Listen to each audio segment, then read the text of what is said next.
এবার গানে রাজা শফিকুলের সাথে স্টেজে নাচ দেখালেন ছোট পর্দার জনপ্রিয় অভিনেত্রী আরোহী মিম। বিস্তারিত জানতে ভিডিওটি না টেনে সম্পূর্ণ দেখুন এবং আপনি যদি জনপ্রিয় আরোহী মিমের একজন ফ্যান হয়ে থাকেন অবশ্যই ভিডিওতে একটি লাইক দিন। ছোট পর্দার উঠতি অভিনেত্রী আরোহী মিম ইউটিউবে স্বল্প দৈর্ঘ্য চলচ্চিত্র টিনেজ লাভ দিয়ে পরিচিতি পান আরোহী মিম ও মিরাজ খান। অল্প সময়ের ব্যবধানে রাতারাতি দর্শক মহলে জনপ্রিয় হয়ে ওঠেন এই খুদে দুই তারকা। পরবর্তীতে পালাই পালাই শিরোনামের একটি নাটকে অভিনয় করেন দুজনেই। সম্প্রতি এক গণমাধ্যমের সাক্ষাৎ প্রদানের সময় ব্যক্তিগত এবং অভিনয়ের নানা খুঁটিনাটি বিষয় নিয়ে কথা বলেন আরোহী মিম। প্রিয় অভিনেতাকে এমন প্রশ্ন করা হলে উত্তরে অভিনেত্রী বলেন শাকিব খান।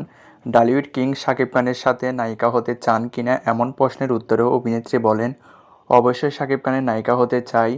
অভিনয় জগৎ নিয়ে আরোহী মিম বলেন ছোটবেলা থেকে মডেলিং হওয়ার ইচ্ছে ছিল আমার। কেউ আমাকে দেখবে, চিনবে, আমাকে জানবে, আমাকে ক্যামেরায় দেখা যাবে এমন ইচ্ছা ছোটো থেকেই। 2018 সালে অভিনয় জগতে অভিষেক হয় আমার।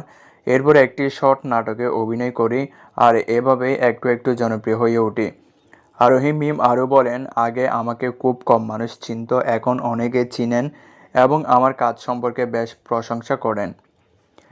এদিকে মিডিয়ায় একটি খবর বেশ ভাইরাল। একটি ভিডিওতে দেখা যায় আরোহী মিমের একটি স্টেজ শোতে নাচের ভিডিও বেশ ভাইরাল হয়েছে। তো প্রিয় দর্শক আরোহী মিমকে আপনাদের কেমন লাগে, আপনাদের মতামত নিশ্চয়ই কমেন্ট করে জানিয়ে দিন। ভিডিওটি ভালো লাগলে বেশি করে শেয়ার করে বন্ধুদেরকে জানাতে ভুলবেন না। আর মিডিয়া জগতের এমন আরও নিত্য নতুন খবর সবার আগে পেতে চ্যানেলটি সাবস্ক্রাইব করে সাথেই থাকুন।